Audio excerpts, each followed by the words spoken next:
The room smelled like coffee citrus cleaner and something sweet I couldn't place. Later, I realized it was nerves. At the time, it just felt like a normal family brunch. White tablecloths, bottomless mimosas. My mother fussing over seating like it mattered. My sister Danielle already holding court at the center of the room. I should have known that alone was a warning sign. The brunch was supposed to be simple. A few hours, food, polite conversation, a send-off before my deployment. Nothing dramatic, nothing heavy, just family doing what families pretend to do well when there's a public setting involved. I arrived on time. Ethan was with me, quiet in the way he always got around my family. He squeezed my hand when we sat down the same way he had for years. I didn't read anything into it. I was still naive enough to think that if something was wrong, someone would say it privately. Danielle was already standing when the drinks arrived. Not to toast, not to welcome anyone. Just standing phone in hand, scanning the room like she was checking her angles. She wore a dress that said casual, but cost more than my first month's rent out of officer training. Her smile was wide and practiced. "I just want to say something real quick," she said. No one questioned it. That was another mistake. Danielle had always been the one who spoke for the family, the organizer, the translator, the person who turned every gathering into a performance with her at the center. Even when I was a kid, she answered questions meant for me. She waited until the room quieted. Forks paused. Conversations stalled. Every head turned toward her without resistance. I remember thinking how strange it was that no one asked what she wanted to say. They just assumed it mattered. This brunch, she continued, was supposed to be about celebrating love and honesty. That word again, honesty. She liked using it when she was about to lie. I looked at Ethan. He wasn't looking back. His eyes were fixed on the table, his jaw tight. That was when the air shifted. Not dramatically, just enough to make my shoulders tense. Danielle went on, voice smooth, almost gentle. "But I can't sit here and pretend everything is fine when it's not." There it was, the opening line, the setup. "I think it's important," she said, "especially with everything coming up, to be transparent." A few people nodded. Transparency sounded responsible, mature, reasonable. Danielle was very good at sounding reasonable. She turned slightly, angling herself so she could see me without fully facing me. That way the room could watch my reaction without seeing my face clearly. It was subtle. It was intentional. "This engagement," she said, and finally looked straight at me, "is over." The words landed flat like a dropped plate that somehow didn't break. For a second, no one reacted. They were waiting for more context. A joke, a clarification, something that made sense. Danielle didn't rush to fill the silence. She let it stretch. She understood timing.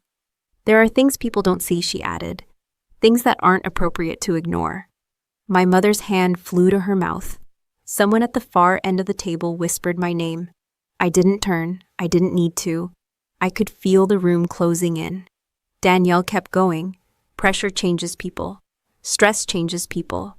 And when someone is under constant strain, she shrugged lightly, it affects everyone around them. That was the first implication, not an accusation, just a suggestion, the kind that sticks because it sounds thoughtful. Ethan finally looked up. Our eyes met for half a second. He looked apologetic, not confused, not shocked, apologetic, like he knew this was coming and had already decided not to stop it. Danielle glanced at him, then back to the room. "I think it's healthier to be honest now than let something worse happen later. Later. As in after my deployment. As in when I wouldn't be here to defend myself." Phones started coming out, subtly at first. A screen angled just enough to catch the moment. Someone across from me pretended to check a text and hit record instead. Danielle noticed. She didn't object. I waited. I didn't know what I was waiting for. Maybe for someone to interrupt her. Maybe for my father to stand up. Maybe for Ethan to say my name out loud clearly in front of everyone. None of that happened. Danielle smiled again, smaller this time, like she was being compassionate. "This isn't easy," she said, "but it's necessary." That was when it clicked. Not emotionally, logically. This wasn't concern. This wasn't family stepping in. This was a decision that had already been made, dressed up as care. A conclusion presented as a discussion. I felt the eyes on me then. The room had shifted its focus. Danielle had finished her part. Now it was my turn. Everyone was waiting for my reaction. The tears, the anger, the denial. I didn't give them any of that. I took a breath, not a deep one, just enough to steady my voice. I looked at Danielle, really looked at her, and saw what she was expecting to see reflected back at her. She didn't get it. "Thank you," I said. It wasn't loud. It didn't need to be. The people closest to me heard it, and the quiet did the rest. Danielle blinked. Once. Her smile faltered just slightly. I reached for my hand and slid the ring off my finger. It didn't stick. It didn't hesitate. I'd taken it off dozens of times before for work, for training, for inspections. Muscle memory is a powerful thing. I placed it on the table for half a second, then picked it up and slipped it into my pocket. No shaking, no ceremony. A few people laughed, nervously, like they thought I was joking and just hadn't landed the punchline yet.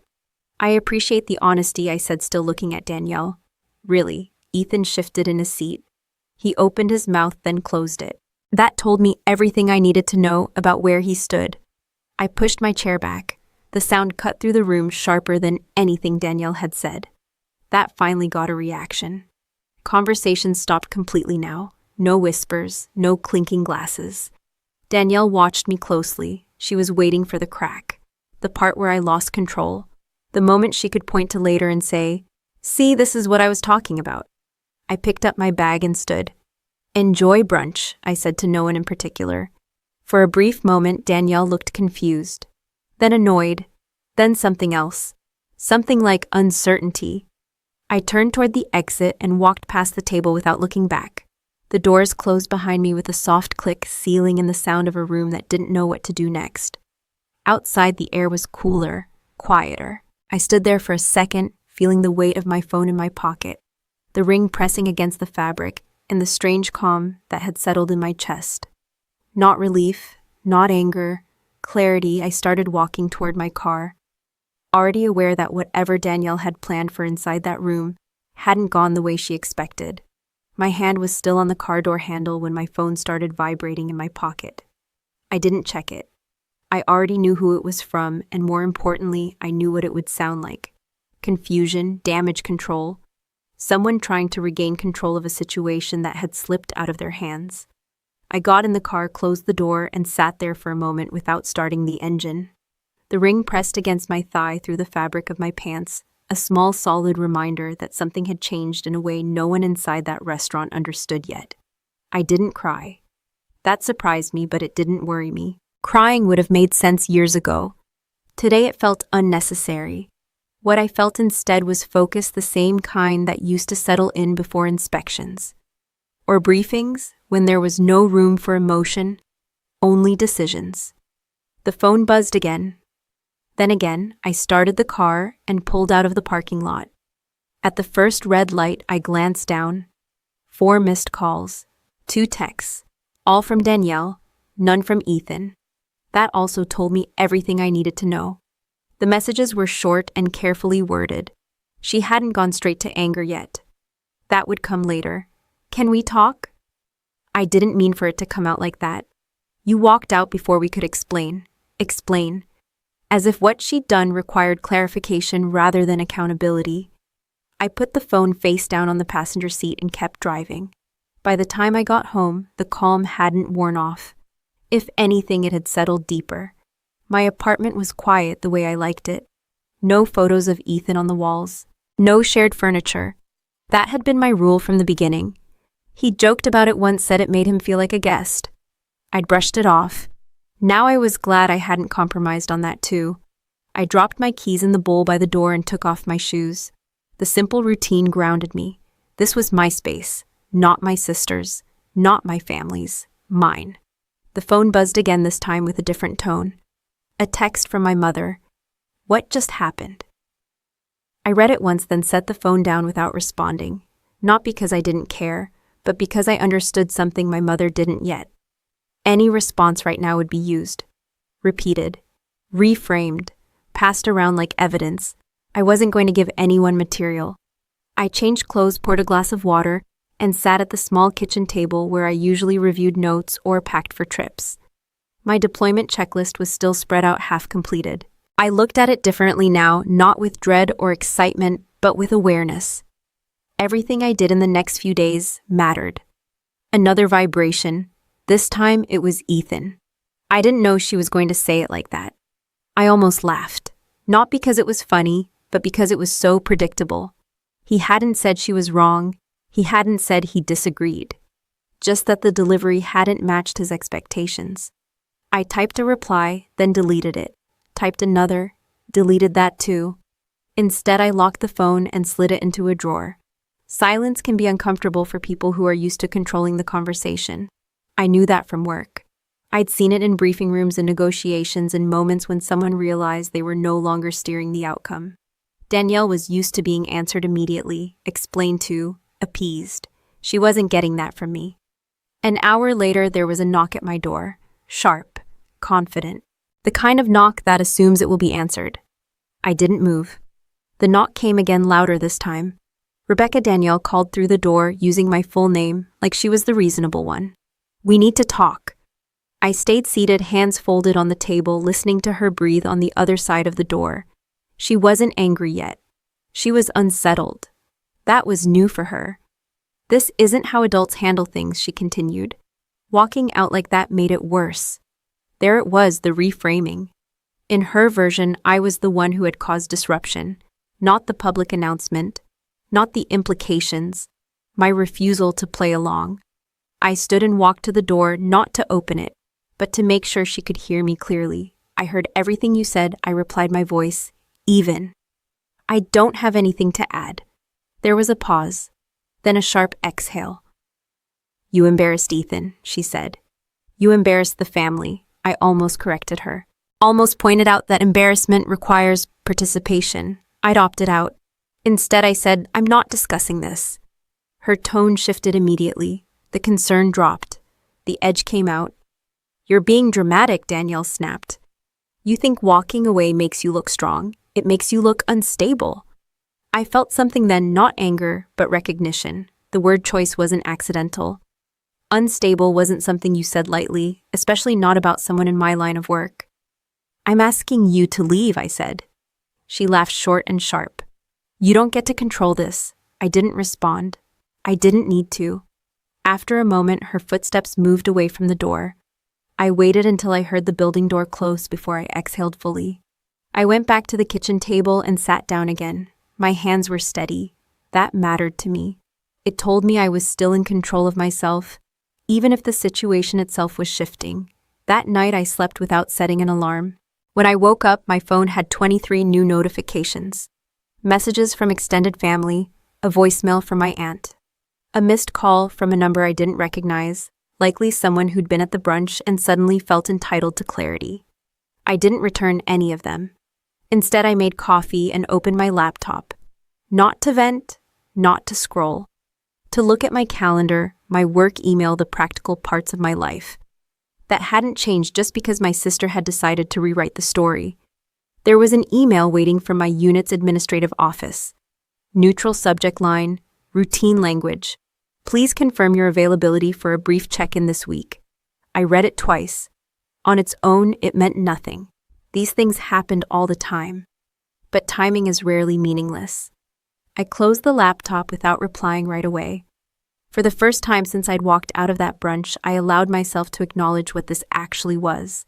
Not a family argument, not a broken engagement. It was a test. Not of my emotions, but of my discipline.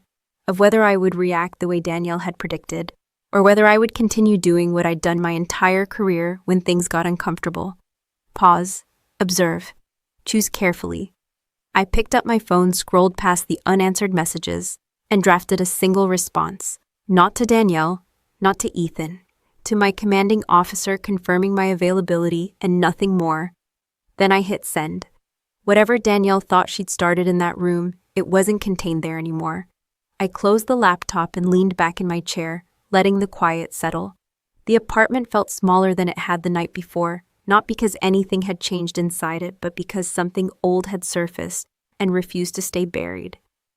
Danielle's voice at the door, the word she'd chosen so casually unstable, kept looping in my head. She hadn't invented it on the spot. She'd been carrying it around for years.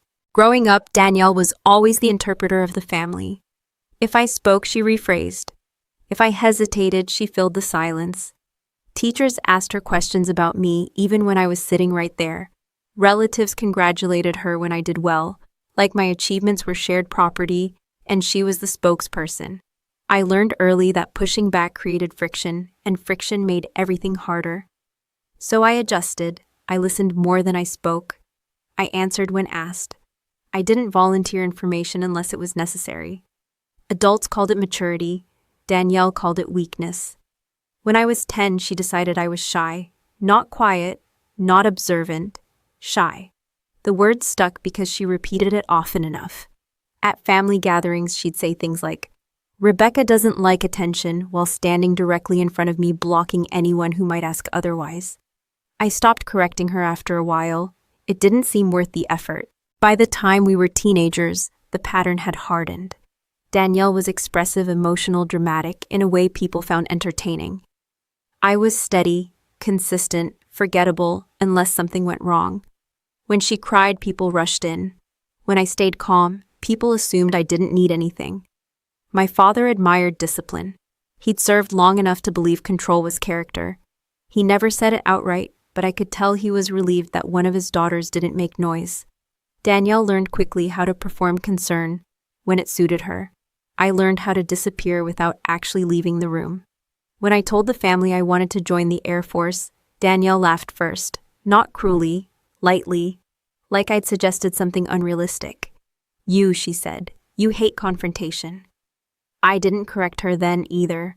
I didn't explain that confrontation and conflict weren't the same thing, or that staying quiet didn't mean staying passive. I just filled out this paperwork, took the tests, and left. Danielle framed my decision as rebellion, then as escape, then later as instability. Depending on who she was talking to, my career was either something she was proud of or something she worried about deeply. The common thread was that she always got to narrate it. Even when I visited home on leave, she took control of the narrative. "She's been under a lot of pressure," she'd tell people before I arrived. "Military life changes you." People nodded sympathetically before I'd even said hello. I told myself it didn't matter, that what people thought at brunch tables and backyard barbecues had nothing to do with who I was in uniform, that I didn't need family approval to do my job well. That was mostly true, mostly. What I hadn't accounted for was how practiced Danielle had become at blurring concern with accusation, how easily she could imply something without ever stating it outright. She didn't say I was unfit. She said she worried. She didn't say I was unstable. She said stress can do strange things to people. That distinction mattered. It made her sound reasonable. It made anyone who challenged her sound defensive. I stood and walked to the window, watching cars pass below. The city moved on without noticing my internal audit, and that helped. It reminded me that this wasn't about feelings. It was about patterns. Danielle had always needed an audience. When we were kids, it was family. As adults, it became social circles, work connections, anyone who would listen. The brunch wasn't a spontaneous outburst. It was a culmination, a performance refined over decades. My phone buzzed again. Another message from my mother, longer this time. She wanted to understand. She wanted to fix things. She wanted me to talk to Danielle so we could all move forward. Move forward meant smooth things over. It always had. I typed a response, then deleted it. The words I wanted to say wouldn't land the way I meant them to. They'd be filtered, softened, reinterpreted, passed through Danielle's lens before anyone else heard them. I thought about how often that had happened. How many conversations I'd thought were private that turned into family knowledge within days. How often Danielle knew what I was feeling before I told anyone. That wasn't intuition, it was access. I went back to the table and opened my notebook, the one I used for work. Not to write about feelings, to list facts, dates, conversations, small comments that hadn't meant much at the time, but looked different now that they were aligned. There was the dinner last year when Danielle had asked Ethan casually whether deployment changed people permanently. There was the time she'd joked about me being married to the job. There were the questions she'd asked my mother about how often I slept, whether I seemed distant, whether I'd ever mentioned feeling overwhelmed. None of it was overt. That was the point. I stopped writing and looked at the page. Seeing it laid out stripped it of its emotional weight. It wasn't personal, it was strategic.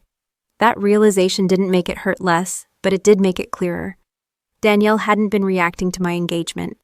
She'd been preparing for it. The idea of me building a life that didn't orbit around her had always unsettled her.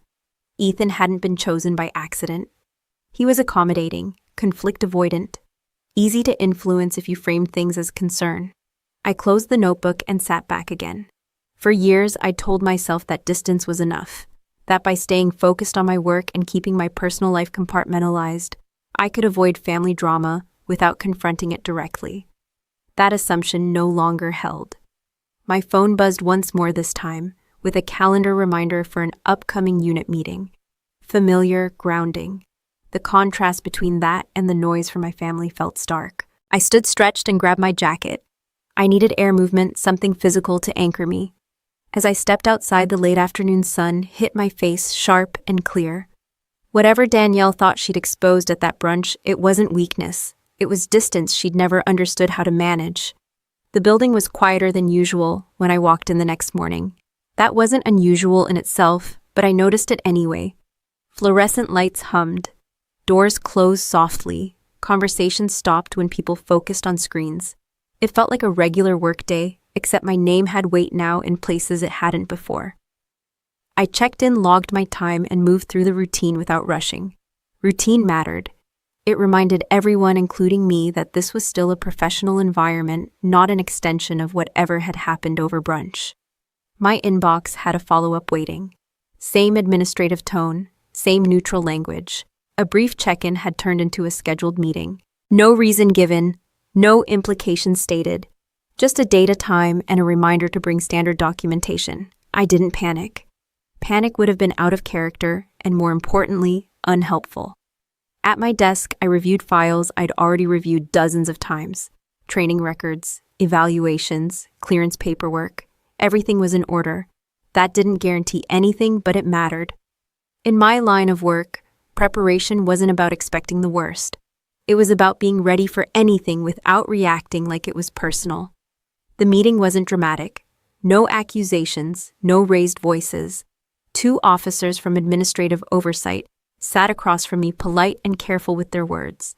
They asked about workload, about stress, about how I was managing personal changes before deployment. Personal changes. I answered honestly without elaboration. Yes, there had been changes. No, they didn't affect my performance. No, I hadn't requested accommodations. No, I wasn't experiencing anything outside the normal range of adjustment. They nodded, made notes, thanked me for my time. One of them added almost as an afterthought that I'd be scheduled for a routine psychological fitness check.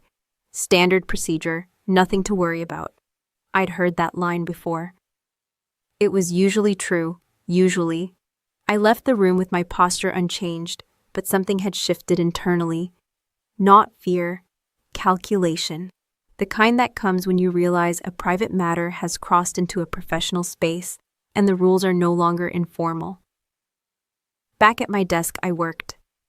Not to distract myself, but because work was the one thing in my life that hadn't been filtered through someone else's interpretation.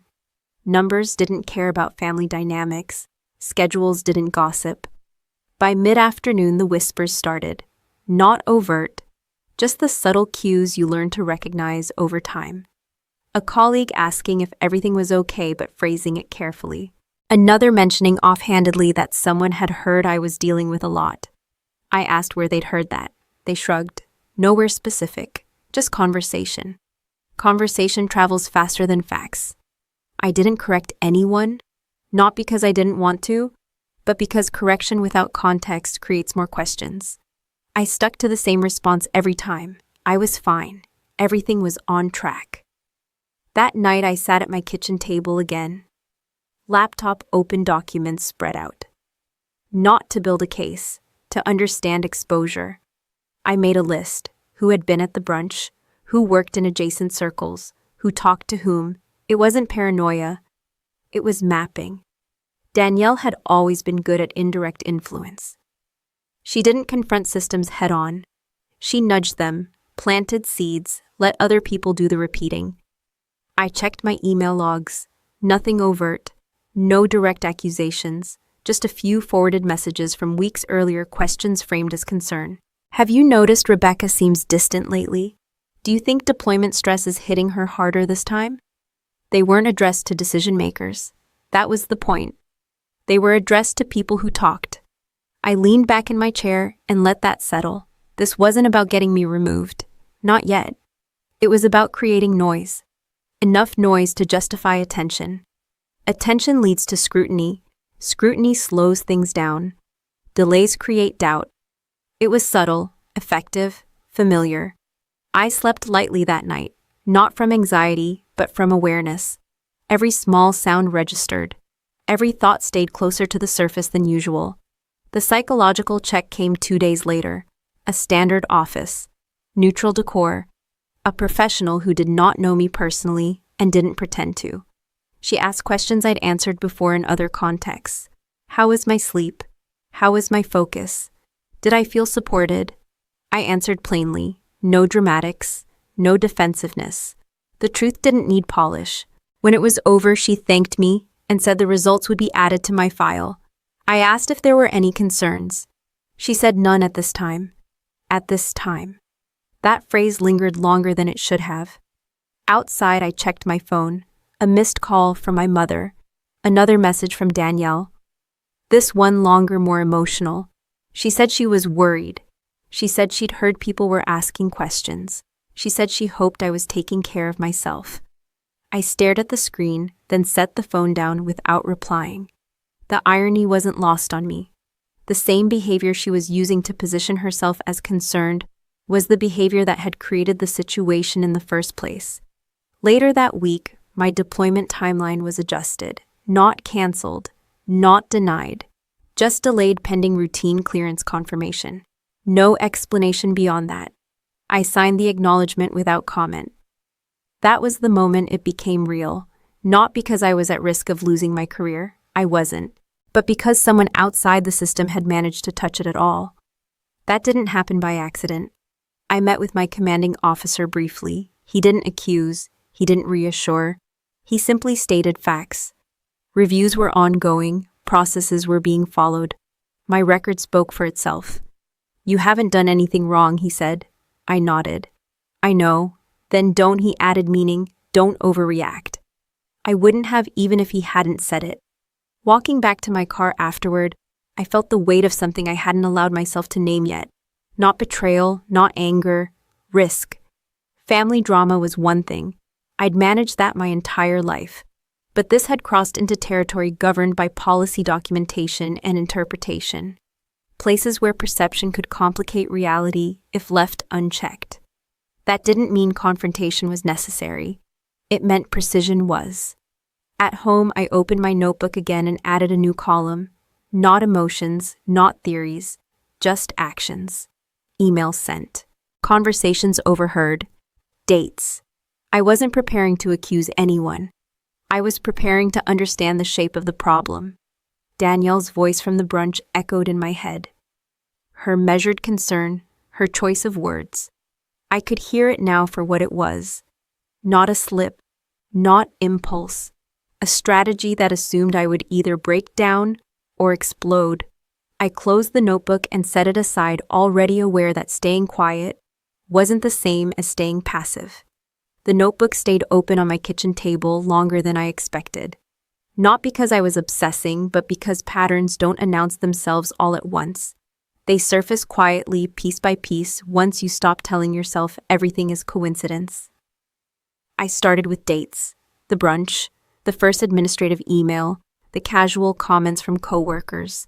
The timing lined up too cleanly. That alone didn't prove intent, but it narrowed the margin for chance. What changed everything was a forwarded message from a colleague I trusted. It wasn't sent to me originally. It wasn't meant for me at all. She'd hesitated before passing it along, unsure whether it was appropriate. I thanked her and told her she'd done the right thing. The email was short. No accusations, just concern. I don't want to overstep it, Red, but I'm a little worried about Rebecca. She's been under a lot of pressure lately, and with deployment coming up, I just want to make sure everyone's aware.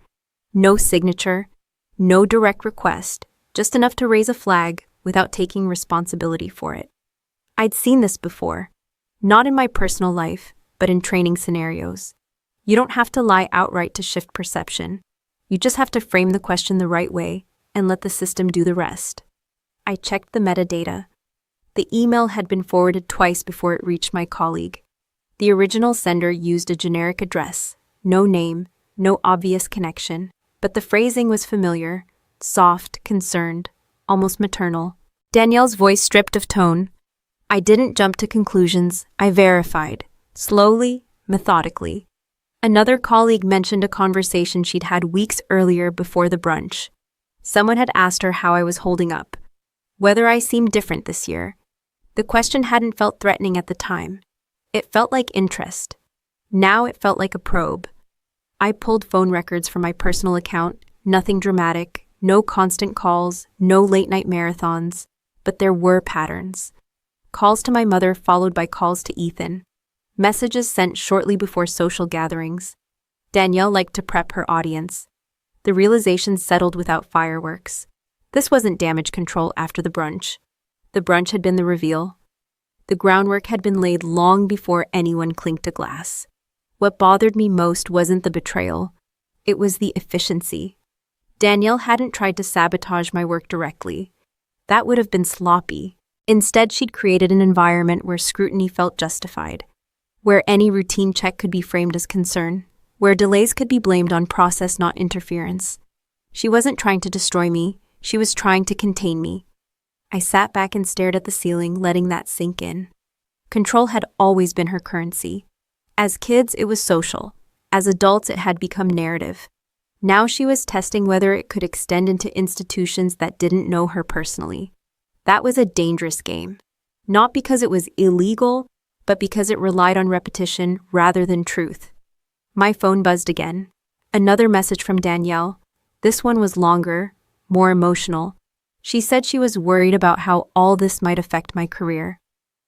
She said people were asking questions. She said she hoped I was taking care of myself.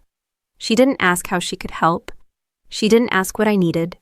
She framed herself as an observer, not a participant. I didn't respond. Instead, I pulled up my work email and searched for every instance of my name appearing outside standard reports. Nothing alarming, just references, mentions. The kind of background noise that usually means nothing until someone points at it and says it does. I documented everything, dates, phrasing, sources. I didn't label anything as malicious. I didn't speculate. I just wrote down what existed. That discipline mattered. Emotion would have pushed me to confront her, to demand answers, to ask why. But asking why gives the other person control over the explanation. I wasn't interested in explanations. I was interested in outcomes. Later that evening, Ethan finally called. Not texted. Called. I let it ring once, twice, then answered. He sounded tired, defensive before I'd said a word. She's just worried about you, he said. Like it was a defense. I didn't argue. I didn't agree. I let the silence stretch. You didn't even ask me what I wanted, I said eventually. He hesitated. I thought it was obvious. That was the problem. He'd let someone else define what was obvious.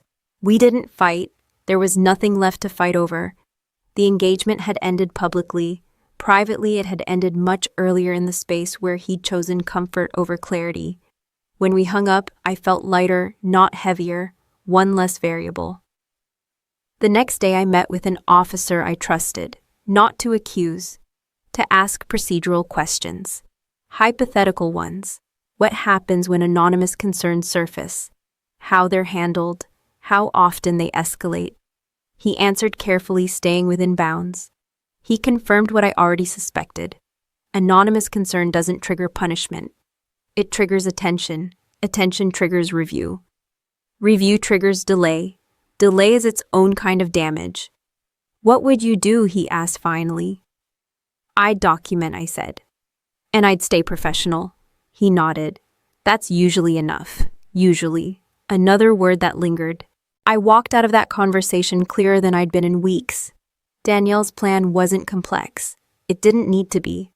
It relied on the assumption that I would react emotionally either by lashing out or collapsing inward. Neither option served me. Back at home, I reviewed my notes one more time. Everything I'd written was factual. Boring even, that was a good sign. Drama lives in exaggeration. Truth lives in consistency. I closed the notebook and put it away, not as an ending, but as a marker. I'd reached the point where reaction would only muddy the water. Whatever Danielle thought she was steering, she'd underestimated one thing. I'd spent my entire adult life operating inside systems that reward restraint and punish impulse. And I wasn't about to forget that now. I stood at the sink, rinsing a coffee mug that didn't need rinsing, watching the water run longer than necessary. The choice had already been made. I just hadn't said it out loud yet. Silence wasn't avoidance. It was alignment. At work, silence looked like routine. I showed up early, I left on time. I answered questions with facts, and nothing else. When someone asked how I was holding up, I said I was fine, and returned the question without embellishment. I didn't offer context. I didn't ask for reassurance.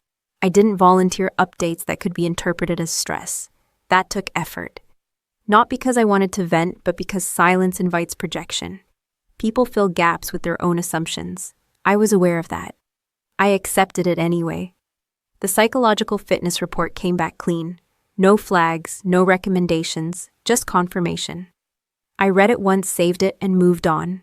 It wasn't a win. It was baseline. That distinction mattered.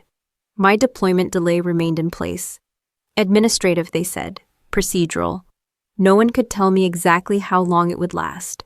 No one suggested it wouldn't resolve. The uncertainty sat there unaddressed like a box in the hallway everyone stepped around. At home, I reorganized without meaning to. Not drawers or closets. Boundaries. I stopped answering calls from family members who weren't asking direct questions. I responded to my mother once briefly, telling her I was handling things and didn't need mediation. I didn't mention Danielle. I didn't criticize anyone. I removed myself from the triangle she'd built. That didn't go unnoticed. Danielle switched tactics. Concern gave way to frustration. Her messages grew sharper, less polished. She wanted engagement. She wanted something she could react to. Silence starved her of that. "You're acting like I did something wrong," she texted one evening. "I was trying to protect you." I didn't reply. The following day, she sent a longer message explaining her intentions, then another clarifying the clarification. Each one contradicted the last just enough to matter. I archived them without responding. At work, I was called into another brief meeting. This one was shorter, less formal. A check-in, they said. How was I managing the delay? Did I have concerns? "I'm following procedure," I said. "I'm available if needed."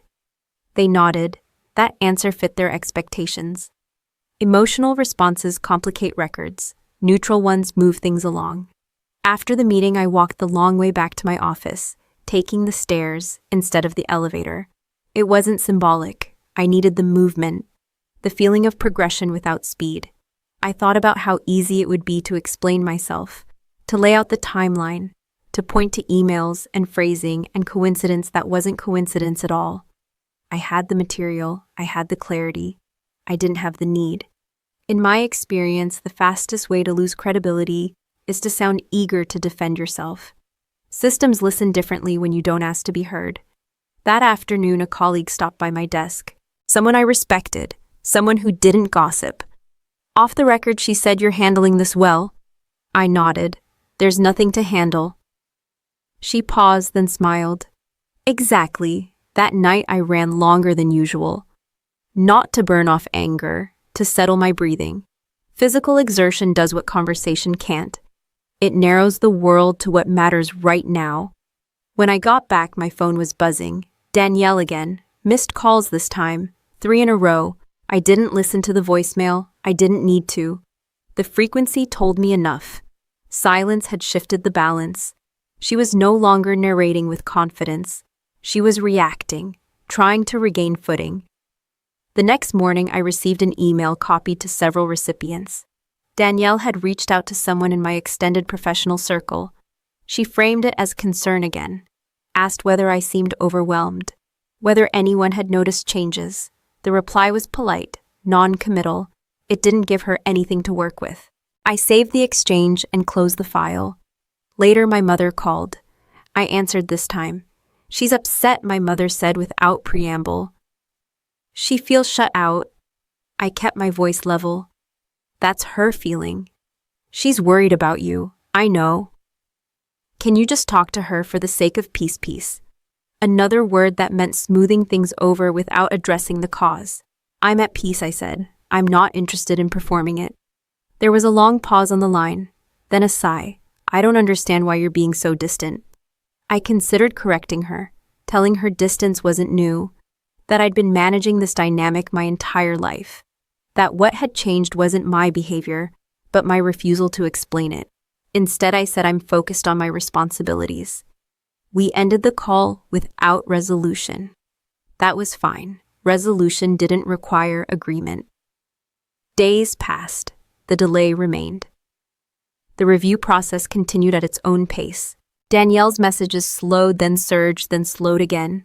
She oscillated between concern and accusation, unable to settle on a version of events that held. At work, the noise faded. People found other topics, other worries. Systems don't linger on uncertainty forever. They either resolve it or move on. One afternoon, I was asked to provide a brief written summary of recent personal changes for my file. A paragraph, factual, dates, no speculation. I wrote it in 10 minutes. Engagement ended publicly at a family event. No impact on performance, no request for accommodation. Submitted it and closed the document. The simplicity felt almost defiant. That evening, I sat at the kitchen table again, notebook closed this time. I wasn't collecting information anymore. I was maintaining posture. Silence, when chosen, becomes visible. It forces others to show their shape. Danielle was showing hers now, whether she realized it or not. I picked up my phone and scrolled through the archived messages one last time. The shift was obvious. The tone, the urgency, the need to be answered. I locked the phone and set it down, already aware that the most effective response I could give was the one I'd been giving all along. The first request came through a secure channel, brief and unremarkable on the surface. A confirmation of records. A request for copies of correspondence related to the engagement change. Nothing accusatory, nothing urgent. Just a box being checked. I acknowledged receipt and provided exactly what was asked for. No commentary, no framing. Documents speak more clearly when you don't try to interpret them on their behalf. At work, the pace stayed steady. Meetings happened. Deadlines held. People stopped tiptoeing around me and returned to their own priorities. That shift mattered. It meant the noise had lost momentum. Systems don't thrive on rumor. They thrive on inputs. Another request followed this one, slightly more specific. A clarification on dates, who had been present at the brunch, whether any statements had been recorded or shared afterward. Again, I answered with facts, names, times, locations. I didn't speculate about motives or outcomes. Motives are subjective. Outcomes are not. The tone of the exchanges stayed professional. That was the point. I wasn't asking for intervention. I was cooperating with process. I noticed Danielle's messages change around the same time. She stopped sending long explanations and switched to short, pointed questions. Who was I talking to? Why were people asking her things? Why was this becoming a big deal? It wasn't becoming anything. It was already something. She just hadn't realized it until now. One afternoon, an officer from administrative oversight asked for a brief meeting. Not formal, not closed door, a conference room with glass walls and a schedule that allowed for interruptions. Transparency by design. He thanked me for my cooperation and told me the review was progressing as expected. No conclusions yet. No concerns expressed.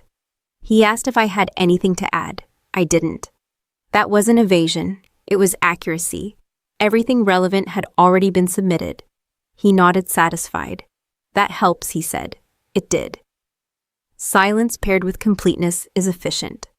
On the drive home, my phone rang. A number I recognized but hadn't saved. Danielle's. I let it ring. When it stopped, a voicemail notification appeared. I didn't open it. At home, I cooked dinner without music, letting the sounds of the apartment fill the space. The sizzle of the pan, the hum of the refrigerator, ordinary things. Stability has a texture.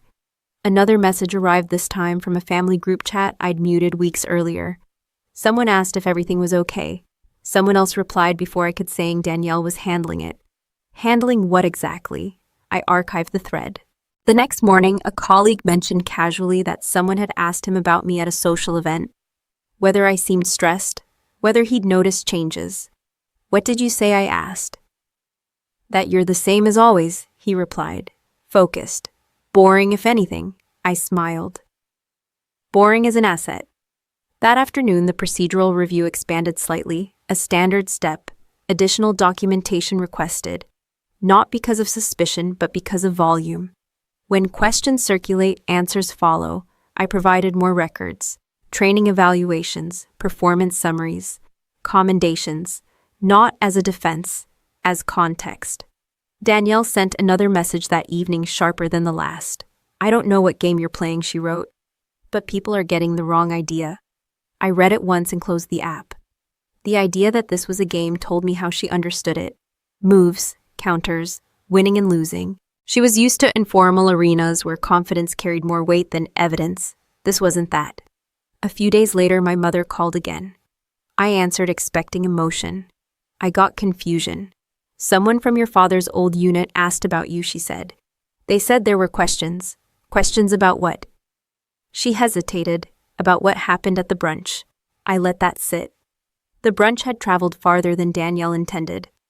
Once something enters a system, it doesn't stay localized. "I told them you were fine," my mother added quickly. "That you're always fine." "That's accurate," I said. She sounded relieved, then uncertain. "Danielle says you're refusing to explain yourself." "I've explained everything that matters." "That sounds like a lawyer talking," she said, trying to joke. "It's just how systems work." She didn't argue. That was new.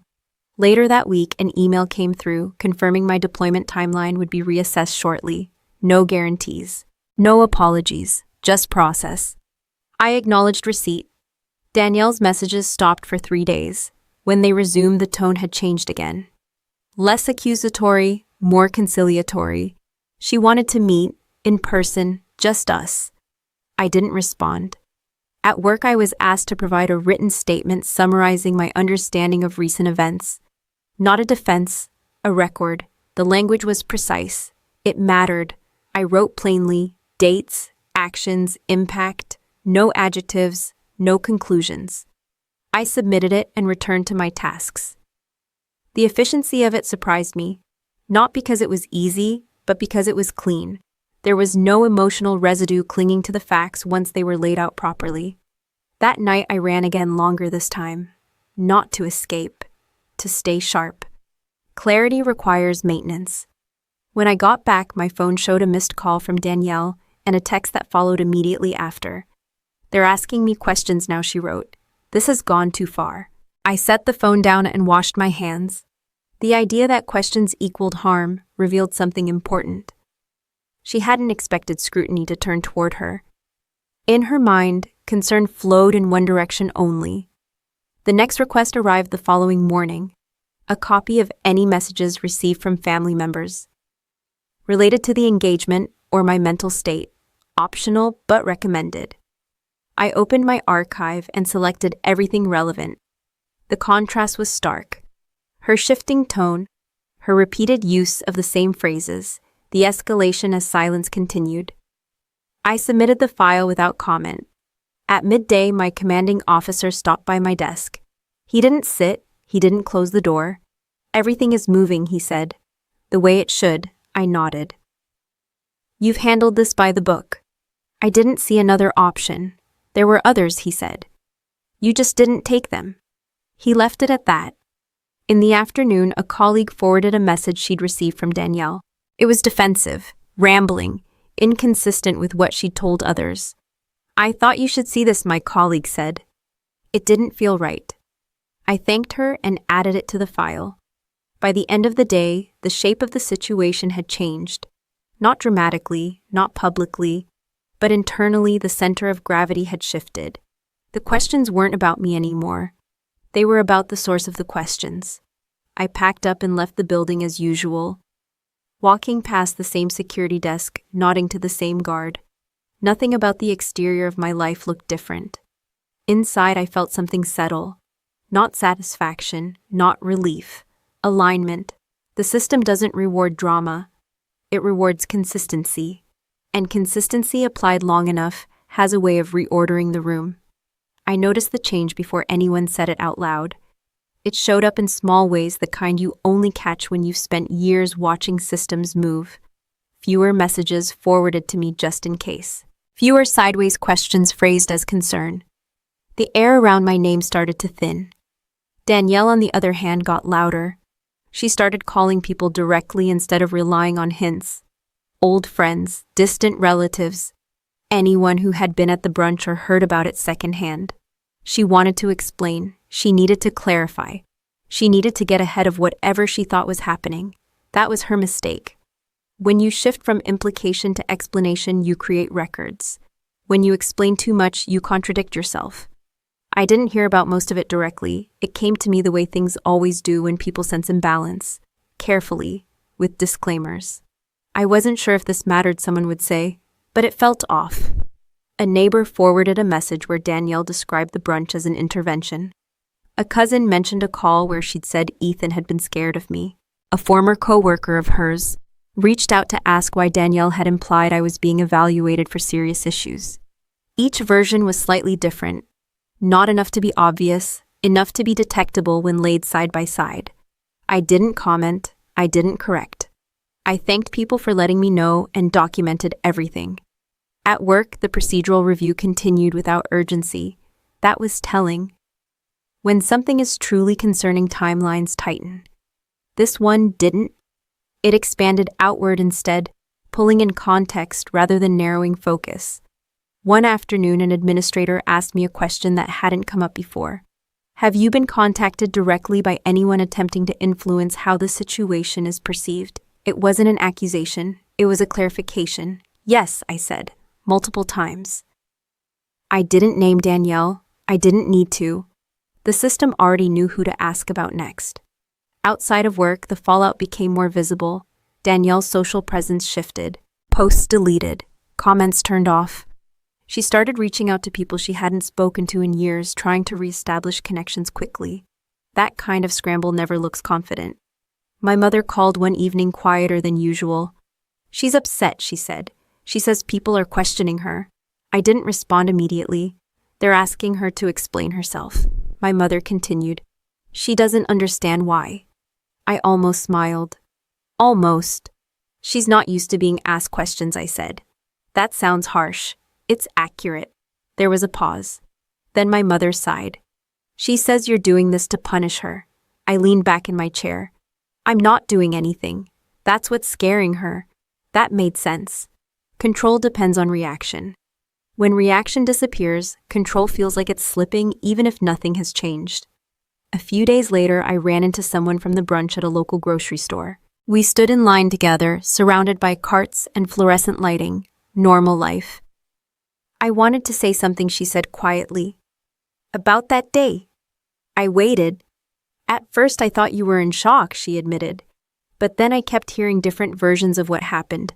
None of them lined up. I nodded. That happens. She hesitated. You were calm. Too calm for what we were told to expect. Told to expect. Not assumed. Not observed. I didn't feel the need to perform, I said. She studied my face for a moment, then smiled faintly. That's what convinced me. Convinced her of what she didn't say. She didn't have to. At work, another update came through. My deployment delay was lifted pending final confirmation. No explanation beyond that. No apology. Just a return to forward motion. I acknowledged the email and continued my day. Danielle tried one last angle. She sent a message framed as reconciliation. She wanted to meet. She said we'd misunderstood each other. She said families make mistakes. I read it once and archived it. Not because reconciliation was impossible, because it wasn't relevant. The questions coming back to her were no longer emotional. They were specific. Why had she contacted certain people? Why had she used certain phrases? Why had she framed things the way she had? Concern doesn't need rehearsal. One evening, a family friend called me unexpectedly. Someone who'd known us both since childhood. "I owe you an apology," she said. "For what?" "For believing the story without questioning the source." I thanked her and let her talk.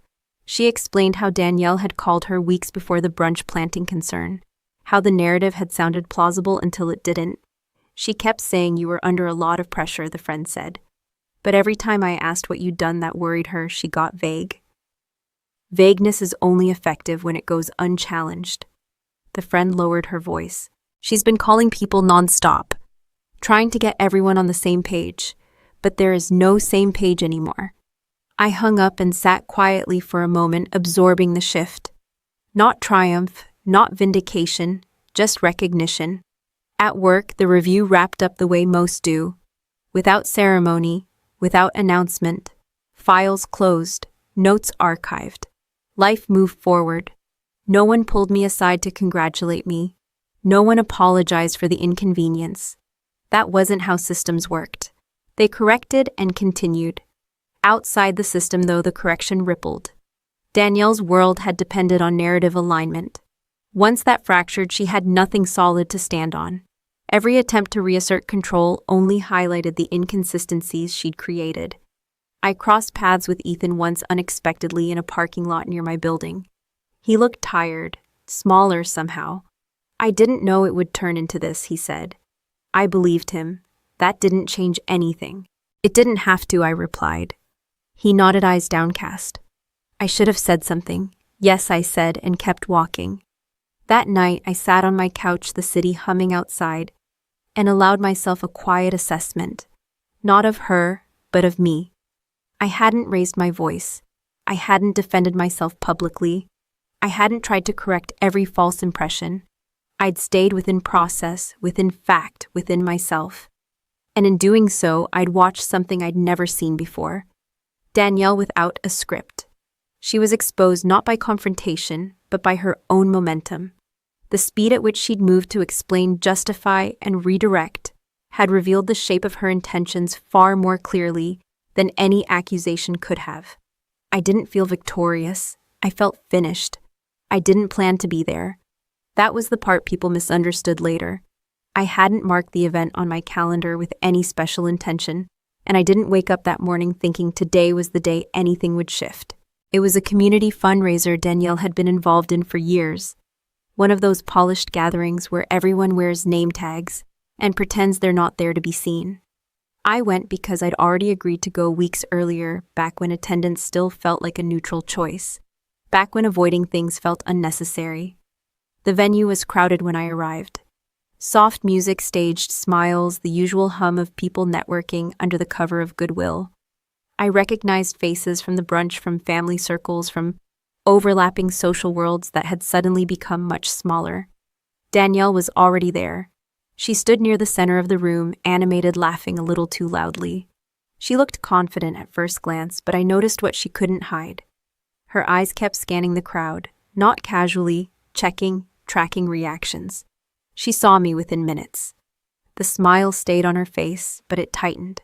She hesitated, then turned away quickly, pulling someone into conversation, as if she'd been in the middle of it all along. I didn't approach her. I didn't need to. I took a glass of water and stood near the edge of the room, speaking to people who came over naturally.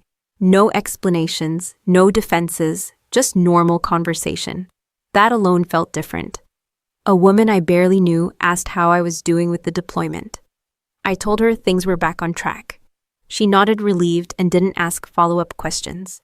That told me something had already changed. Nearby, I heard my name again, not whispered. Said plainly, "She seems fine. I don't get what the issue was." I thought there was more to it. Danielle noticed too. I could see it in the way her posture shifted. She leaned closer to the people she was speaking with, lowering her voice, speaking faster. Someone tapped my arm gently. A man from the brunch, a mutual acquaintance. "Can I ask you something?" he said. I nodded. What actually happened that day, I didn't hesitate. My sister announced the end of my engagement in public. I didn't agree with the way she did it, so I left. He blinked. That's it. He frowned slightly. That's not how it was described. I'm sure, I said. He studied my face, searching for something. Drama, anger, bitterness. He didn't find it. Thanks for being honest, he said, and walked away. That exchange repeated itself in different forms throughout the room. Short conversations, direct questions, simple answers. Danielle tried to intercept. She moved closer, positioning herself between me and certain people, inserting herself into conversations she hadn't been part of moments before. It didn't work the way it used to. People noticed now. At one point, she approached me directly, small, fixed voice, tight. We should talk, she said. This isn't the place, I replied calmly. Her eyes flicked around. You're making this uncomfortable. I'm standing here, I said. So are you. That landed harder than I expected. Her expression shifted, irritation flashing through before she caught it. She lowered her voice.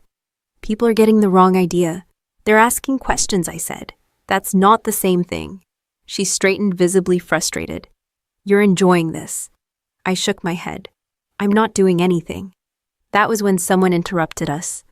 A woman Danielle had worked with closely on past events. Danielle, she said, hesitant. Can I talk to you for a minute? Danielle glanced at me, then back at her colleague. Of course. They stepped a few feet away, not far enough for privacy. I wasn't listening, but I didn't have to. Danielle's gestures were sharp, defensive. Her colleagues were restrained. The conversation ended quickly. The colleague walked away without smiling. Danielle stood there for a moment, collecting herself. When she turned back toward me, her composure had cracked. You didn't have to come, she said through clenched teeth. I was invited, I replied. She scoffed. You knew what this would do. I knew people would see me, I said. That's not the same thing. Before she could respond, another person joined us, then another. The small circle grew not by design, but by curiosity. Someone asked Danielle a direct question about the brunch, about why she'd felt the need to intervene publicly. She answered smoothly at first, falling back into familiar language. Concern, stress, wanting the best for everyone. Then someone asked a follow-up. And when did you start worrying about that? She hesitated. Just a beat too long. Well, she said, it built up over time. How long? Someone pressed. She laughed lightly. I don't keep a timeline. That was the wrong answer. In a room full of people who lived by schedules, projects, and receipts, vagueness stood out. Another question followed, then another, not hostile, curious. Her answer started to drift. The wording changed. The story bent. I didn't say anything. I didn't need to.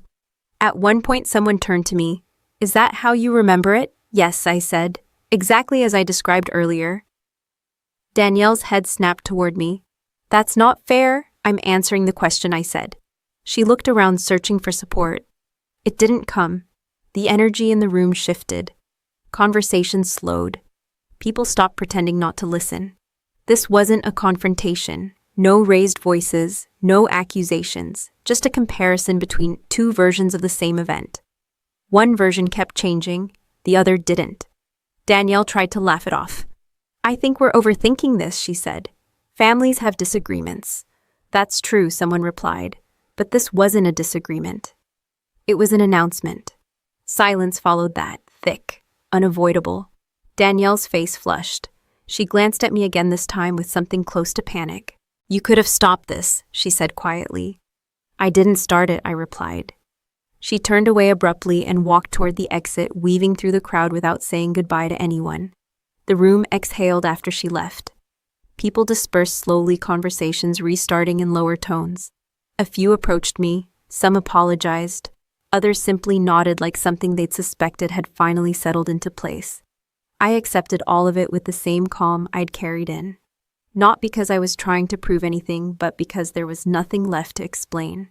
As the evening wound on, I stood near the window watching cars move past, outside their headlights tracing clean lines through the dark.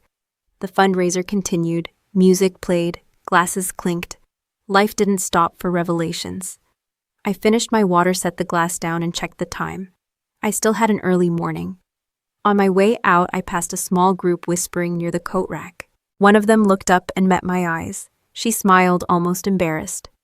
"You handled that with a lot of grace." I shrugged lightly. "I didn't do much." "That's kind of the point," she said. Outside, the air was cool and steady. I walked to my car without rushing, my phone untouched in my pocket. For the first time since the brunch, the story no longer felt like it was being told about me. It was simply out there, standing on its own. The shift didn't happen all at once. That's what made it impossible for anyone to deny later. There was no single explosion, no dramatic announcement, no moment you could point to and say, "This is when everything fell apart." It was quieter than that, more thorough. The first sign came from someone I didn't expect. A short email from a woman Danielle had worked with for years, forwarding a notice about a project being paused. Not cancelled, just paused pending clarification. The wording was careful. The implication wasn't, I didn't respond. I didn't need to. The message wasn't for me. It was information passing through the way things do when people start comparing notes. A few days later, another update reached me indirectly. A different organization had decided to go in another direction. No accusations, no explanations, just distance. Danielle noticed before I did. Her messages returned frantic now. Not angry, not self-righteous, afraid. "Do you know what people are saying? This has gone way too far. You could clear this up if you wanted to." I read them once and archived them. By now, the pattern was familiar. When control slips, urgency replaces confidence. At work, my own situation resolved with the same lack of drama it had entered. A brief confirmation, deployment reinstated, timeline adjusted back to normal, no meeting, no speech. Just an updated schedule in my inbox. I printed it out and placed it in my folder. Not as a trophy, as closure. That afternoon, my commanding officer stopped me in the hallway. He didn't slow his stride. "Everything's settled," he said. "Good work, staying focused." "Thank you," I replied. He nodded once and kept walking. That was the closest thing to validation the system ever offered, and it was enough. Outside of work, the contrast was sharper. Danielle's social circle thinned visibly. Invitations stopped coming. People she used to speak for began speaking for themselves. Not loudly, just differently. My mother called again, voice strained. "She's saying people are turning on her," she said. "No one's turning," I replied. "They're just listening." That sounds like the same thing to her. I could hear the exhaustion in my mother's voice, the confusion. She'd spent years smoothing over conflicts by urging everyone to be reasonable. The situation didn't respond to that approach. "She asked me to talk to you," my mother continued. "She says you owe her an explanation." "I don't," I said. "And neither do you." That landed harder than anything else I'd said in weeks. There was a long silence. Then my mother sighed. "I don't know how we got here." "I do," I said gently. "We just never named it before." Danielle tried one last public move. A post online carefully worded, vague enough to avoid direct contradiction, emotional enough to invite sympathy. She spoke about boundaries, about being misunderstood, about the pain of watching someone self-destruct while being blamed for caring. It didn't land. People didn't engage the way she expected. A few comments, polite, non-committal, no rallying, no outrage on her behalf. Silence when it comes from others feels different than when you choose it yourself. The post came down within a day. Another call came in from a distant relative, someone who rarely reached out. I just wanted to say, she began awkwardly. "I see it now." I thanked her and didn't ask what she meant. I already knew. Danielle's reputation hadn't been destroyed. That would have required intent. What happened instead was erosion. Trust pulled back inch by inch. People stopped taking her word as definitive, stopped deferring, stopped assuming. That was the part she couldn't stand. One evening, she showed up at my building without warning. I saw her through the lobby camera before she rang the bell. She looked smaller somehow, not physically, structurally, like someone whose center had shifted and hadn't caught up yet. I didn't buzz her in. She called my phone instead. I let it ring. Then a text appeared, short, unfiltered. "You're really going to let this ruin me?" I stared at the screen for a moment before replying. My first response in weeks. I'm not doing anything, I typed. This is just what happens when stories don't hold up. The reply came instantly. You're punishing me. No, I wrote, I stopped protecting you. There was no response after that. The days that followed were quieter. Not peaceful, just less crowded with noise that didn't belong to me.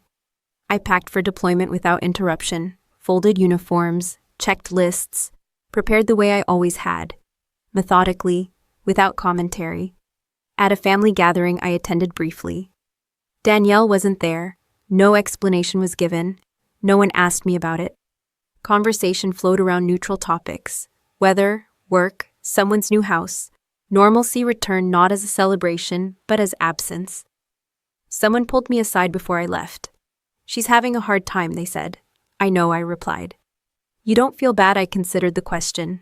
Not emotionally, honestly. I feel responsible for my life, I said. Not for managing hers. That seemed to satisfy them, or at least end the conversation. The night before I left, I sat in my apartment surrounded by packed bags, everything where it should be. The ring was still in the drawer. I hadn't moved it. It no longer felt heavy. My phone buzzed once more. A message from Danielle unsent for hours before arriving. I never meant to hurt you. I read it, then placed the phone face down on the table. Meaning and outcome aren't the same thing. I turned off the lights and walked into the bedroom, already shifting my focus forward. There were places I needed to be, responsibilities that didn't care about family narratives or bruised egos. Outside the city moved on. Indifferent and steady. And for the first time in a long while, so did I. The flight left before sunrise. I boarded with a carry-on, my ID clipped where it belonged, my focus already narrowing to the practical. Travel does that. It strips things down to what you can carry and what you can't. I took my seat buckled in and watched the cabin lights dim without assigning any special meaning to it. Deployment has a way of recalibrating priorities fast. You stop measuring days by conversations and start measuring them by tasks completed, problems solved, people counted on. I settled into the rhythm easily, briefings, checklists, the quiet competence of people who don't waste words. No one asked about my family. No one cared who'd been right or wrong at a brunch months earlier. That was a relief I hadn't anticipated. Out here, identity wasn't negotiated. It was demonstrated. Messages from home slowed to a trickle. My mother sent updates about the house, weather, the dog next door, ordinary things. Danielle's name didn't come up. When it did, it was indirect. She's figuring things out. My mother wrote once. I didn't ask what that meant. Work filled the space cleanly. Decisions had consequences you could see. Plans either held or failed. Accountability wasn't emotional, it was structural. That clarity stayed with me when I returned. My schedule picked up where it had left off. No special reintegration meeting. No quiet apology for the delay. I didn't need one. The absence of friction was enough. A colleague stopped by my desk one afternoon, glancing at a file before handing it back. You're cleared on everything, she said. As expected. As expected, I repeated, and she smiled. Outside of work, the changes were subtler, but no less real. Invitations came from people who hadn't reached out in years. Not dramatic reunions, simple check-ins, coffee, lunch, conversations that didn't circle the same unresolved questions. Danielle didn't reach out again. When I saw her name in my phone, it was only in old threads I hadn't bothered to delete. I left them there, not as reminders, as records. At a family gathering a few weeks later, we were in the same room for the first time since the fundraiser. She arrived late. I was already there speaking with an aunt near the window. Danielle hesitated when she saw me, then chose a seat across the room. We didn't acknowledge each other, no scene, no tension that required management. People moved naturally between conversations.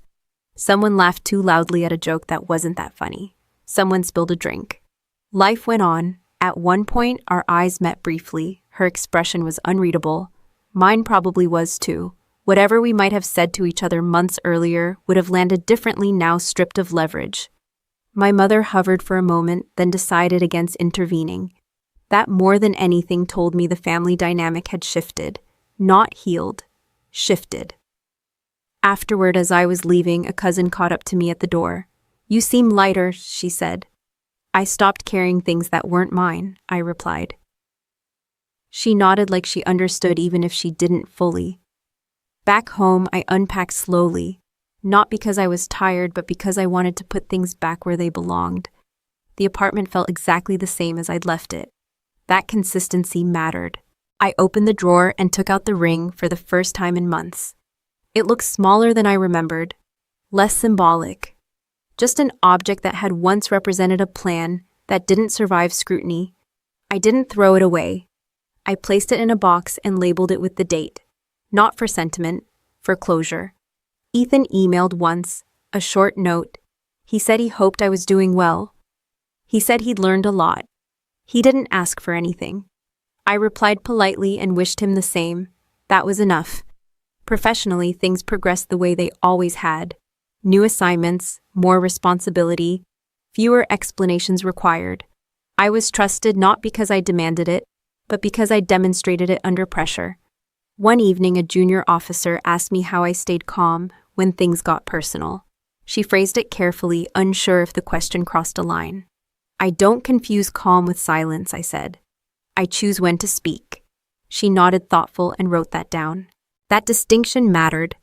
Silence had never been my weakness. It had been my tool. Used poorly, it allowed others to define me. Used deliberately, it created space for truth to surface without interference. I ran into someone from the fundraiser again months later at a completely unrelated event. We exchanged pleasantries. She leaned in and said quietly, "You handled everything with a lot of restraint." I smiled. It wasn't restraint. It was trust.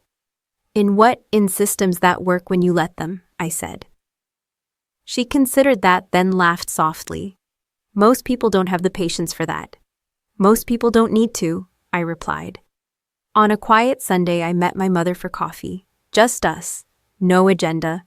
We talked about her garden, about a trip she was planning, about nothing that needed fixing. As we stood to leave, she paused. "I wish I'd handled things differently," she said.